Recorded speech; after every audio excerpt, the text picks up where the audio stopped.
So today we want to look at the last part of our mock past questions. And under this, the last question in our last mock past question is question 15. So let's begin with 15A. The 15A question states that, what do you understand by the following? Number 1, doping. Number 2, nuclear reactor. Number 3, radioisotopes. Number 4, state the function of the following materials in a nuclear reactor. That is D2O, heavy water, and beta, cadmium rod. So let's start with A1. What is doping? Doping, as it is used in semiconductor, is the addition of impurities to a pure semiconductor. The addition of impurities or impure materials to a pure semiconductor in order to improve its conductivity and some other properties. Number 2, what is nuclear reactor? Nuclear reactor is a system in which a controllable nuclear chain reaction is used to generate nuclear energy. Nuclear reactor is a system in which a controllable nuclear chain reaction is used to generate nuclear energy. Radioisotopes are unstable nuclides of the same element having the same atomic number but different mass number, due to the difference in neutron number. I repeat, the isotopes are unstable nuclides having the same two unstable nuclides having the same element having the same atomic number but different mass number due to the difference in their neutron number. State the function of the following materials in a nuclear reactor. The first one there is D2O. Now they can use D2O or graphite. Both D2O, heavy water, and graphite perform or have the same function. And what the function of heavy water and graphite? They slow down fast moving neutrons. While the cadmium rod function in a nuclear reactor as it absorbs the excess neutrons without undergoing additional reaction. It absorbs excess neutrons without undergoing or causing any additional reaction. So let's look at question B1. Question 15B1. State at least 2 wave properties and 2 particle properties of light. 2 wave properties and 2 particle properties of light. So for wave properties, for light to have wave properties, it must satisfy the condition of reflection, it must be able to refract, it must be able to diffract, interfere, and be plane polarized. So these are the wave properties that light must be able to undergo before it must possess wave properties. That is the reflection, refraction, diffraction, interference, and polarization. While the particle properties are the Compton effect, black body radiation, etc. Compton effect, black body radiation, etc. So let's look at question B15B2. A particle of mass 5.6 exponential minus 23 kg moves with a velocity of 1.0 exponential 6 meter per second. Calculate the Broglie wavelength. Now, how do you calculate the Broglie wavelength? We have what we call the Broglie equation, which is P equal h over lambda,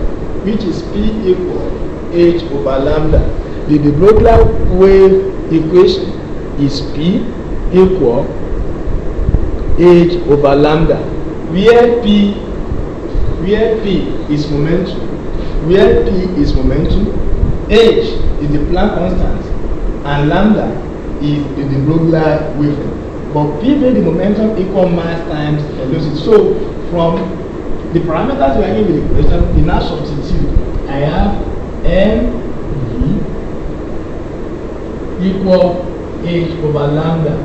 So that my lambda will now be h over nv. My lambda equals to h over mv. And what is a? What is Planck constant?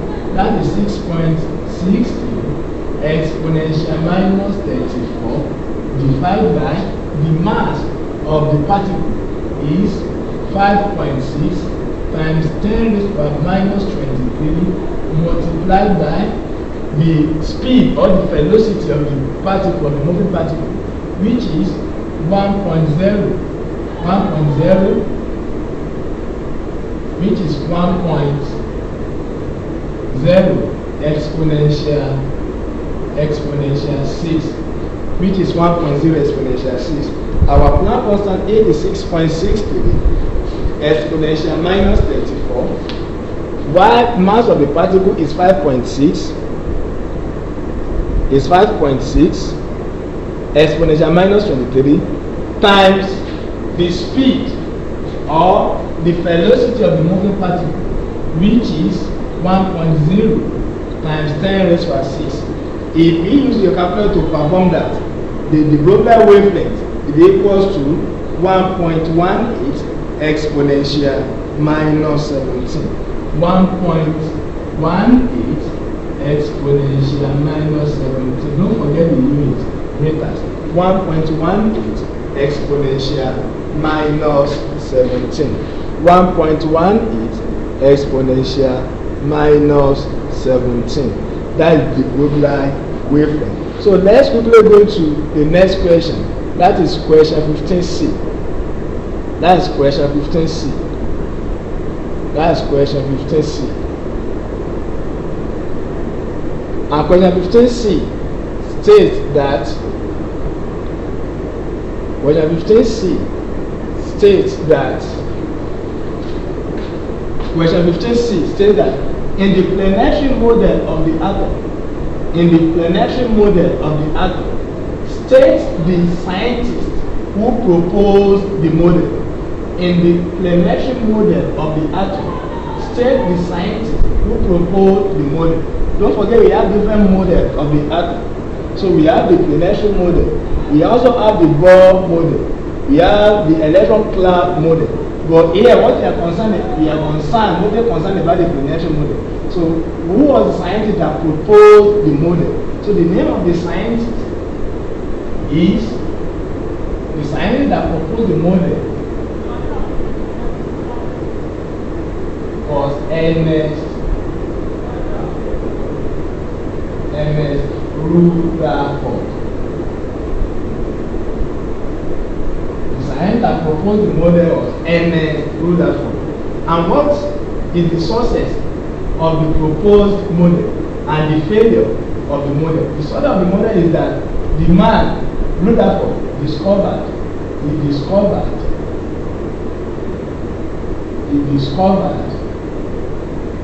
source is that he discovered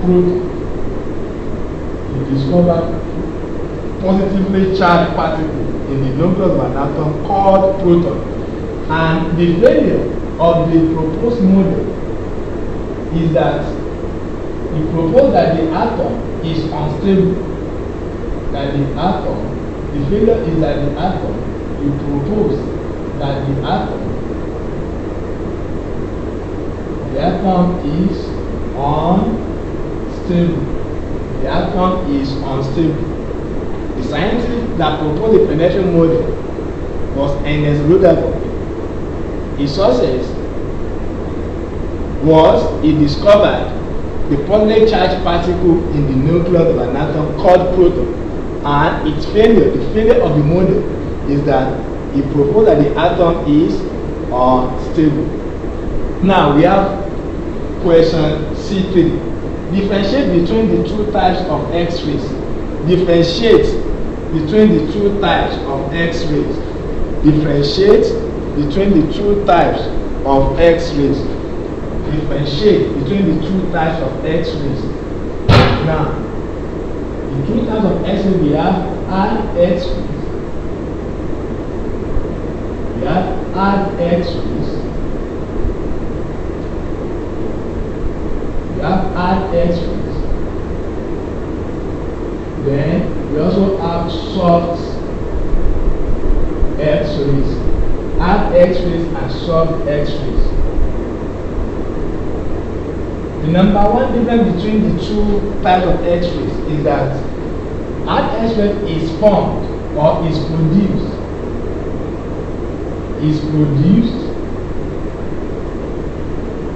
from high potential difference, while soft X-ray is produced from low potential difference.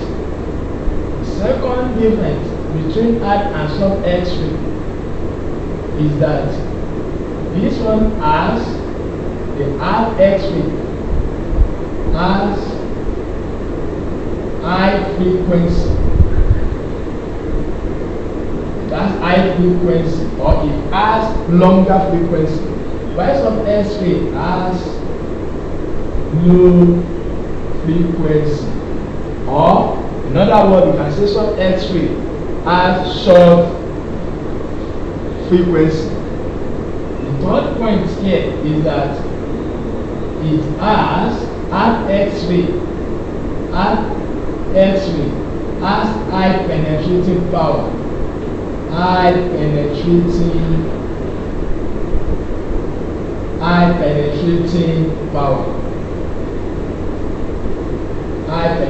power.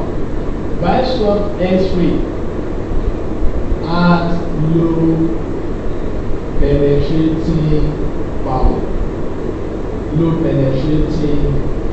power.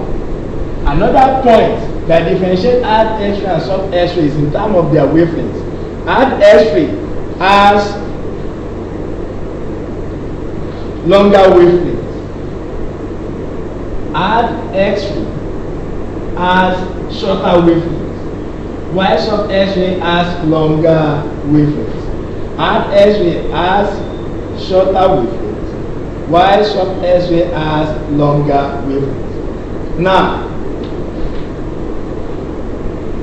the more the frequency of the X-ray, the more its energy and the more its penetrating power, which means that the hard X-ray is more penetrating than soft X-ray because it has higher frequency than soft X-ray. Because it has higher frequency than soft X-ray. Because it has higher frequency than soft X-ray. Because it has higher frequency than soft X-ray. I repeat, the difference between hard X-rays and soft X-rays are: one, hard X-ray is produced from high potential difference, while soft X-ray is produced from low potential difference. Hard X-rays has high frequency and soft X-ray has low frequency. Hard X-ray also have high penetrating power, while soft X-ray has low penetrating power. Hard X-ray also have short wavelength, while soft X-ray has longer wavelength. So those are the major differences between the hard X-rays and soft X-rays So let's look at the next question. Let's quickly look at the next question. Let's quickly look at the next question.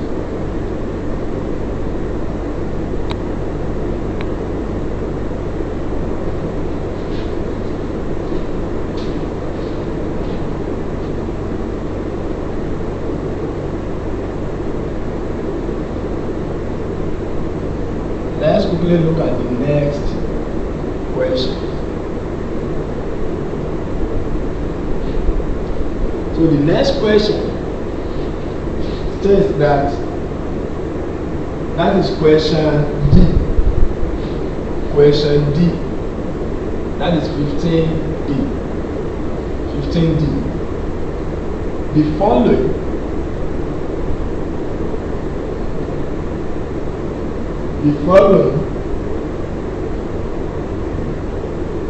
nuclear equation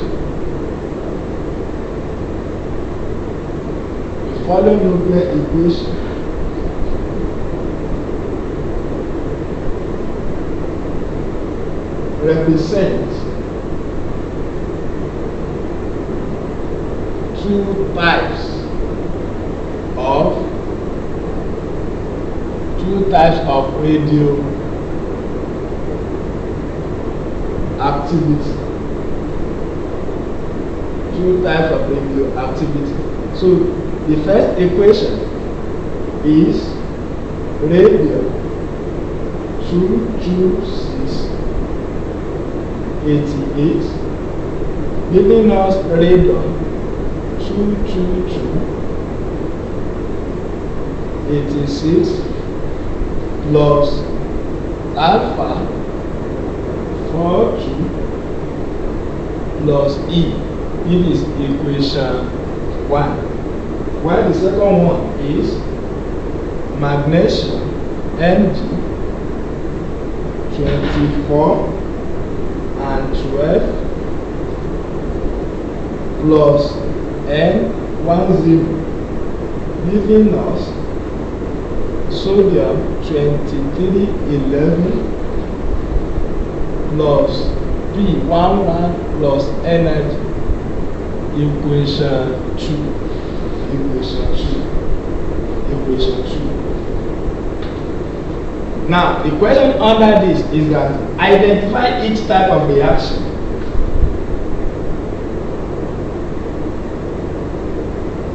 Identify each type of reaction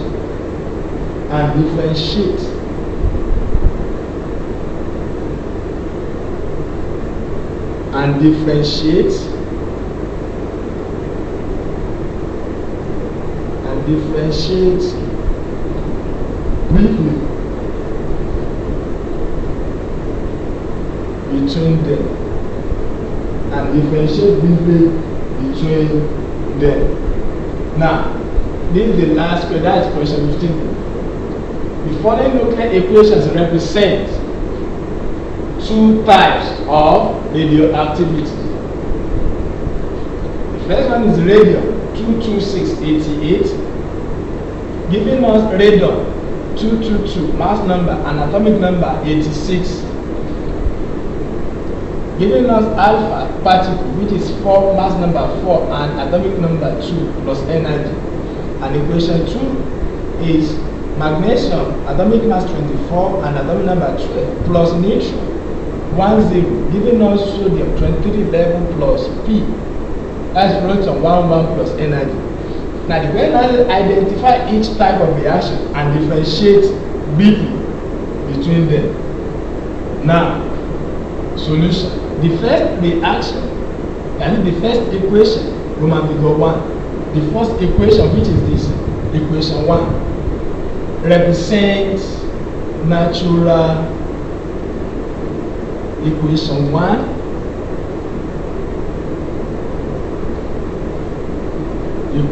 1 represents natural radioactivity.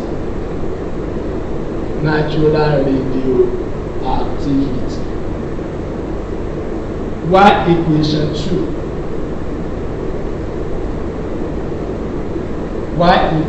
2 represents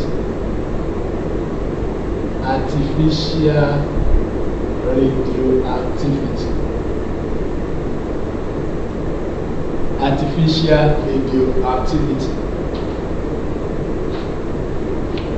The first equation, the first one here represents natural radioactivity in the sense that radium is a radioactive element which can disintegrate on its own to form radon and alpha particle plus energy.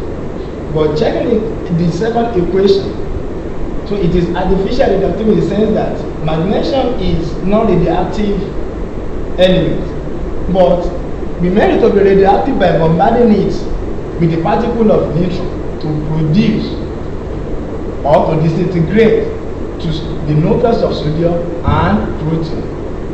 So that's why you say equation 1 is natural radioactivity and equation 2 is artificial radioactivity. So the question still says we should differentiate briefly between them.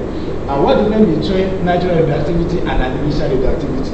Natural radioactivity It is spontaneous emission of radiation by radioactive elements. Natural radioactivity is the spontaneous emission of radiation by radioactive elements. While artificial radioactivity is the bombardment of non-radioactive elements with the nucleus of protons, neutrons, or alpha particles. While artificial radioactivity is the bombardment of non-radioactive elements with the nucleus of proton, neutron, or alpha particles, and with the release of new particles and energy. So that is the difference between natural and artificial. So in addition, for natural radioactivities to occur, so natural radioactivity always occur with a radioactive element, in which ordinarily they can listen on their own without any assistance from external level. But artificial need bombardment of non-radioactive elements. Ordinarily, magnesium is a stable element, a stable nucleus, which cannot on its own disintegrate. But bombarding it with the nucleus of neutron can make the nucleus to change from the nucleus of magnesium to the nucleus of sodium. So this condition or this process is called artificial radioactivity. So this is the end of the solution to our last term mock examination. So inshallah, by the special grace of Almighty Allah, so our next class we see us are dealing with some of the topics that we've already done in the class, and where we think we are having one or two problems or some topics that we think can give us a headache. So we try to be taking them one after the other and we do justice with them. Thanks.